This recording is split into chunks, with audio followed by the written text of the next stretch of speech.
This video is sponsored by EKSTER, the makers of slick, high-quality, trackable wallets. We all wonder just how far we would make it if we were a player in Squid Game. Don't lie, you've probably asked yourself that same question. It's an interesting thought experiment that we're all glad is staying strictly hypothetical. After all, the 45 billion won would be nice, but the average person probably doesn't like their survival chances. There are 6 rounds after all, and all of them are deadly. But which one is the deadliest? I'm Kyle with Wicked Binge, and today we'll be ranking the games of the Netflix original series Squid Game from most survivable to most lethal. We won't be breaking these into tiers today, because the answer is that they're all deadly. We'll just be ranking them from what we consider to be the most survivable to the most lethal. Keep in mind, we'll be looking at the difficulty of the games for the average person, though we'll be bringing up some statistics about how many players died on the actual show. We're more focused on the skill level required to play the game than the numbers themselves. With all that said, let's get into it. We're starting the list off with red light, green light. This probably comes as no surprise to anyone, but we've deemed red light, green light to be the easiest and most survivable game. This is in spite of the fact that slightly over 55% of the players in this round died. For anyone following the numbers, 456 players go into the game and 255 of them are eliminated in this first round. The majority of deaths in this round of the show are due to panic, however, not due to the difficulty of the game. We think this was to illustrate the fight or flight response, which was heavily weighted towards flight. But despite what the numbers of the series say, we think the most likely outcome of seeing a man shot with no warning would probably be to freeze. If you're frozen,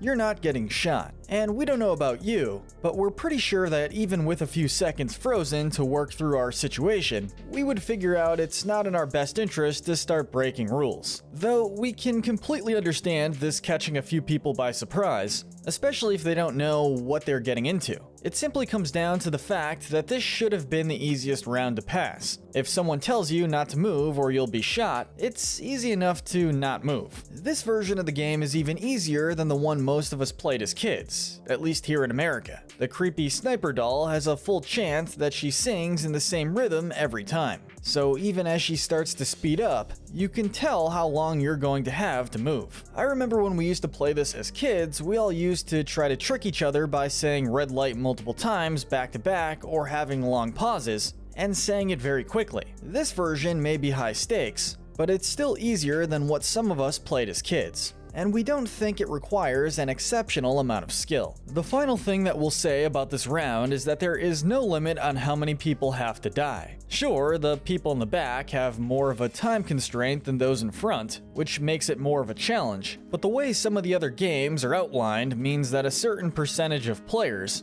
will be eliminated no matter what. And that's not the case here. Theoretically, all 456 of them could have made it out, and they wouldn't have even realized the stakes until round 2. Now, before we get into the next most deadly round, if you're planning on winning the Squid Game, you're gonna need something to carry around all that money.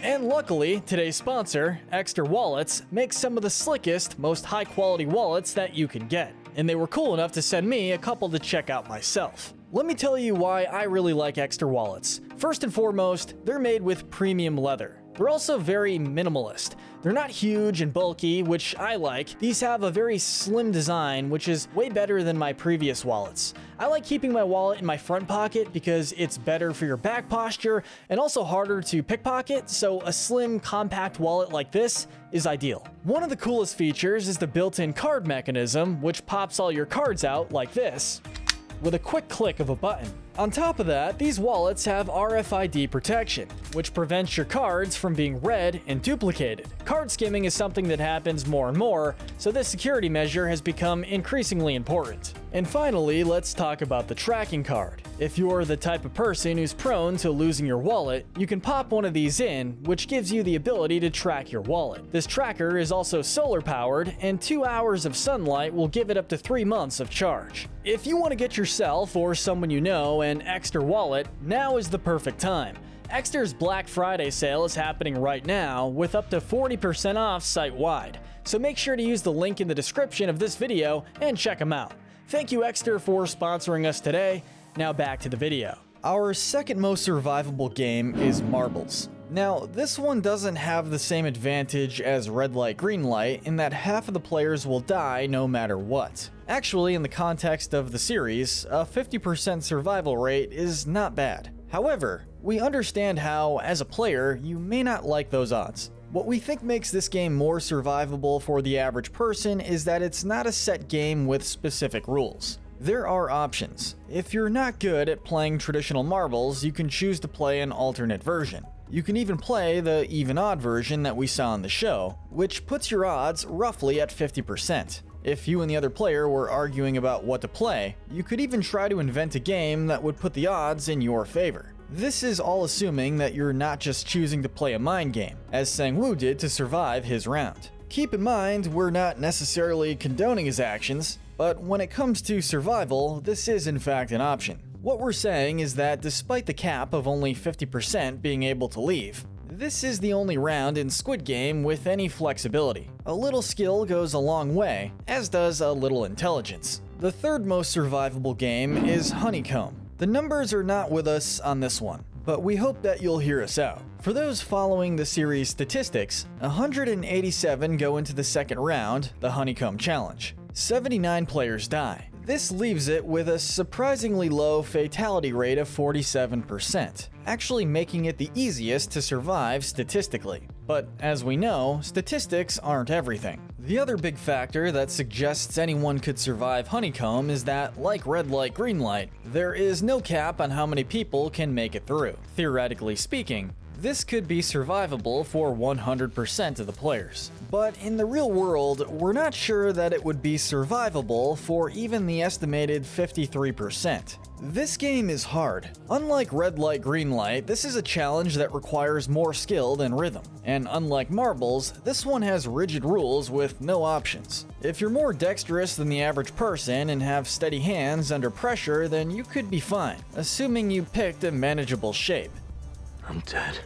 But the truth is that a lot of people are not this steady-handed under pressure, and a lot of them don't have the dexterity to play this game in the first place. It's delicate work with zero margin of error. That's before we even get around to what we personally found the most lethal aspect of the game, the gunshots. No, we're not talking about you getting shot if you fail. We're talking about the very real possibility that you fail because you jump or lose focus when a loud gun fires in the room somewhere close to you. The show actually did reflect this. If you'll notice, the gunshots of eliminations seem to come in groups. One will go off and then a bunch of others will follow, as if the first loud sound made a bunch of people fail in succession. Another challenge is that Honeycomb is much easier to play when you're relaxed. Like all things that require a delicate hand, the tension of your muscles is likely only to get worse and worse during the 10 minutes. Our final point about Honeycomb being the hidden death trap of the game is that we're not sure you'd be able to lick your way out.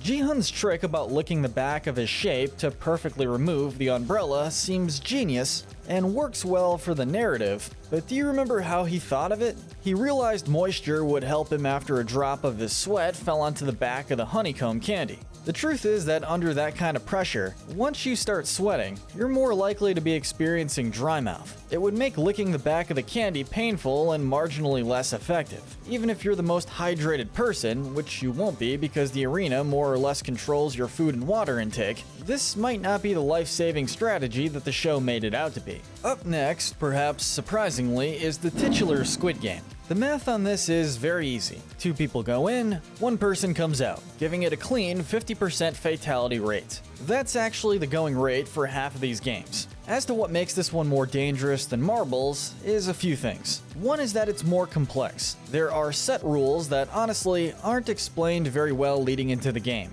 If you grew up playing this in Korea, you probably don't need any explanation. But where the rules were clearly laid out for the other games, that didn't happen in round 6. Take for instance how Ji-hun hops on 1 foot until he crosses the squid's neck. They didn't say anywhere that was a rule. It would be easy to miss something like that and get disqualified. The other big factor is that you'd be heavily reliant on chance. The offense has the advantage in Squid Game. Defending is just harder. Since this is decided by a coin flip, there's a 50-50 chance you'd be fighting an uphill battle in the final round, even if you did everything else right. While it's not impossible to come up with a good strategy for yourself or play mind games with an opponent, brawn gives a distinct edge here as well. There are a lot of factors that could put someone at a disadvantage in a game that's essentially just hand-to-hand combat. Your age, your weight, your sex, your fitness level, and pain tolerance are all huge factors. Being smart and cautious, while admirable qualities, aren't going to help you as much. Being cautious may actually hinder you in this particular game. Even if you made it to round 6, your chances of getting out aren't looking too good. Our penultimate spot for most lethal game goes to Tug of War. Again, this is one with some pretty clean math. 80 players go in, 40 players come out, the odds are 50-50. That's not to say there weren't some definite disadvantages here. Dyuk-soo and his team cheated. They knew what the game was beforehand and they were able to choose the 9 strongest players and the guy with inside information. But even assuming that no one is cheating, no one knows what's coming beforehand, and the teams end up being distributed more fairly. This is a team effort. This puts you not only at the mercy of 10 strangers of the opposing team, but the 9 people on yours as well. It's bad enough to have a 50-50 chance of dying in a round, but when your survival depends on many variables that are outside of your control, that's just particularly rough. But what's even worse than that? The most lethal Squid Game round goes to glass stepping stones. You won't be at all surprised to find that we're agreeing with the math for our final place slot. Glass stepping stones is not only the scariest game to play, but the one you're least likely to survive. The series statistics are as follows. 16 players enter the game, 3 come out alive.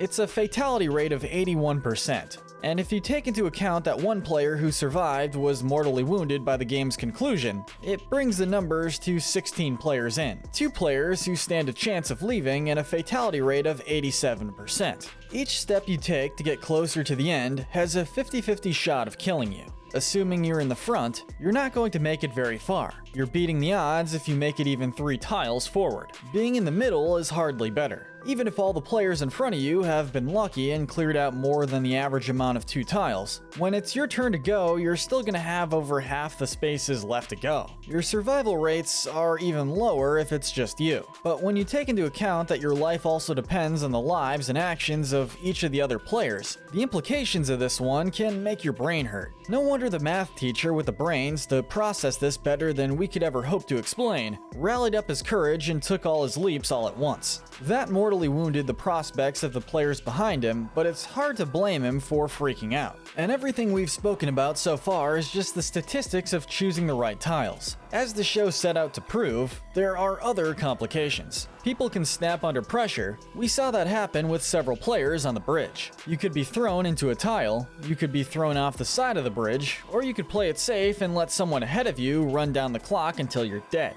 Honestly, everything about this game is horrible. It's the last one we'd want to participate in, and we think it would be the hardest one to survive. And that's it, the Squid Game challenges from most survivable to most lethal. Let us know in the comment section how far you think you'd make it in the Squid Games. And make sure to check out our Squid Game kill count video, as well as our Squid Game playlist. And as always, stay wicked.